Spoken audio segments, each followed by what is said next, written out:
As we've mentioned previously, energy balance, or how much energy you intake versus how much energy you expend, is the main factor that influences whether you lose weight, stay the same, or gain weight. So something you might be asking yourself at this point is that if energy balance is the main factor that influences weight loss, then does food quality really matter? The diet wars have intensified.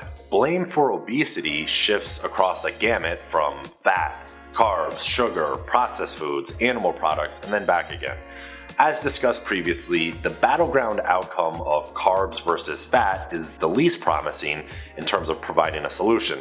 Differences in low fat versus low carb weight loss interventions are clinically insignificant, and this has been shown over and over again. Now, in a recent study, researchers wanted to examine processed foods' role in weight gain. In a metabolic ward, which is the ideal place for any nutrition study to be undergone, 20 adults were presented diets consisting of either unprocessed foods or ultra-processed foods. Both diets were matched for energy, macronutrients, sugar, fat, and fiber, and participants ate these diets for 2 weeks each. However, while presented with diets matched for these variables, during each diet, participants ultimately had the option to consume as much as they wanted. This is what they found. Participants eating the processed diet ate an average of about 500 calories more per day than the group eating the unprocessed diet. This resulted in increasing their body mass and fat mass, while the group eating the unprocessed diet actually lost body mass and fat mass. Now, there's a few reasons for this. Participants who were in the high processed food group generally ate these processed foods faster and experienced less satiety than the group eating the unprocessed foods. The broad interpretation of this study is pretty straightforward.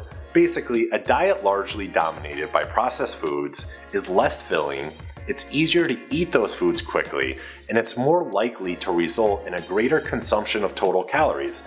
This is most likely because of the low protein and fiber content that's in processed food, as well as the higher energy density. There's more calories per volume measurement. This makes sense logically. If you live off Poptarts and chips, it's going to take a lot of Poptarts and chips to hit your necessary protein requirements. These foods are also very calorie dense, and when comparing volume, which plays a large role in satiety, the volume of the food sitting in your stomach, when comparing volume of processed foods versus unprocessed foods, processed foods are much denser and do not take up nearly the same amount of volume as unprocessed foods. Many processed foods are also hyperpalatable, meaning they're highly rewarding. This makes it much easier for us to consume these foods even faster and in greater quantities than normal. So as we've stated, as long as energy, protein, and fiber are matched, the amount of processed food in your diet is inconsequential for body composition. So this is all well and good, but the fact still stands that as long as you're in an energy deficit,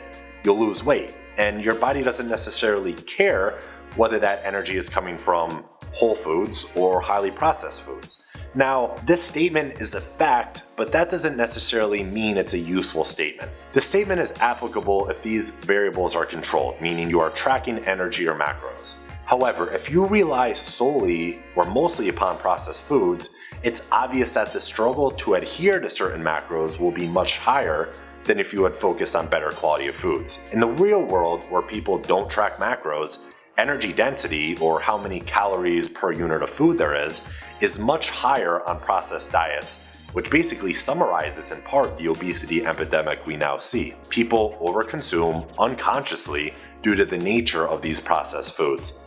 This is why some people can switch to eating quote-unquote clean and notice a drop in body weight. They are consuming less calories due to the higher effects of satiety that these clean foods have. Now this works to a point, but eventually eating clean simply doesn't work anymore, which is why it's ideal to have some sort of measurements in place or tracking to be able to compare what exactly we are eating and how it's affecting our weight. So in summary, if you want to eat mainly processed food in your diet, so long as you're diligently tracking macros, this is fine and can work. However, it will be very easy to overconsume and you will most likely feel hungry and more irritable throughout the day as a result. Processed foods are very easy to overconsume, thus making it difficult to stick with a specific amount of carbs, proteins, and fats due to their minimal effect on satiety and higher energy densities. Unprocessed, whole food diets result in significant decreases in energy consumption and subsequently fat loss. This is due to lower energy density, more protein and fiber per calorie, and the fact that these unprocessed foods cause people to eat them slower and subsequently become satiated earlier than when consuming highly processed foods.